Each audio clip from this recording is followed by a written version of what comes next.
Il y a une discussion que j'ai souvent avec les gens, vous savez, par exemple, c'était avec un garçon, un homme qui était dans l'assemblée où j'étais pasteur depuis 15 ans, depuis des années, donc c'était pas quelqu'un, c'était pas un nouveau converti, qui faisait partie des personnes qui étaient là depuis un moment. Alors un jour, il vient vers moi, me dire, Francis, voici le problème avec toi. C'est que tu crois que tout le monde doit être aussi radical que toi. Et tu penses que Jésus nous a tous appelés à être radicaux. Continue pour me dire oui, il y a un petit reste qui doit être radical, mais ensuite tu dois comprendre qu'il y a le chemin du milieu. Il s'agit de personnes qui professent Christ, donc il dit avoir la foi en Jésus et qui font des bonnes choses. Et toi, pour le coup, tu négliges, tu ignores ces gens qui appartiennent au chemin du milieu. Est-ce que vous étiez au courant de cela? Bon, je savais qu'il y avait le chemin étroit et resserré qui mène à la vie éternelle. Il y a le chemin large et spacieux qui mène à la perdition. Mais saviez-vous qu'il y avait ce chemin du milieu? Voyez-vous, je n'étais pas au courant, je n'en étais même pas au courant, et donc là je le découvre. Donc manifestement, nous avons créé une espèce de chemin du milieu, voilà, on a créé ça. Tu as juste à faire quelques bonnes choses pour Jésus, et ensuite tu peux continuer à être tiède, quoi. Mais je me dis, mais est-ce que t'es vraiment sérieux à ce sujet-là? Pourtant, vous êtes très sérieux, vous avez trouvé un chemin du milieu. Mais pour ceux qui me connaissent, je suis pas quelqu'un de très difficile, de très compliqué, je suis quelqu'un de très simple. J'essaie de penser aussi simplement, et en lisant la Bible, je me dis, ah, c'est ce qui est dit, c'est ce qui est dit.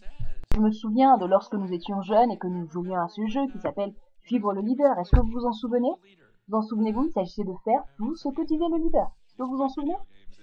Lorsque le leader fait telle chose, et c'était très simple, on avait juste à répéter, juste à imiter le leader. C'était quelque chose de très simple. Et combien cela est étrange de voir que dans l'église, nous avons tellement tout mélangé, on a tout compliqué. Pourtant, c'est très simple de faire ce que dit le leader. Pour suivre Jésus, vous n'avez pas réellement besoin de faire ce qu'il dit. Asseyez-vous et faites-le juste dans votre cœur. Sérieusement. Alors que lorsque je lis les Écritures, il est clairement écrit que celui qui dit qu'il demeure en lui, en Jésus-Christ, doit aussi marcher comme il a marché. À cela nous disant, oh, je le fais dans mon cœur, comme un petit enfant qui est assis dans son canapé pour dire, j'obéis dans mon cœur, je fais dans mon cœur.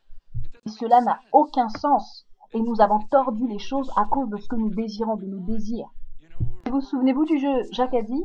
C'était très simple aussi. Jacques a dit, tape ta tête, et ben tu tapes ta tête. Lorsque Jésus dit, le jeu devient totalement différent. Quand Jésus dit quelque chose, tu n'as qu'à le mémoriser, à l'apprendre par cœur. Et c'est ce que nous faisons dans l'Église. Lorsque Jésus parle, tu n'as qu'à l'étudier. Il te faut juste être capable de le citer en grec, qui n'a plus rien à voir avec ce qu'a dit Jésus finalement. Quand j'appelle ma fille et que je lui ordonne d'aller ranger sa chambre, elle est beaucoup plus intelligente que de venir me dire papa, tu sais, je l'ai mémorisé, j'ai mémorisé ce que tu as dit. Et je peux le dire en grec. Pour tout te dire, certains de mes amis vont venir et nous allons faire une étude pour voir ce que ça veut dire que de ranger ma chambre.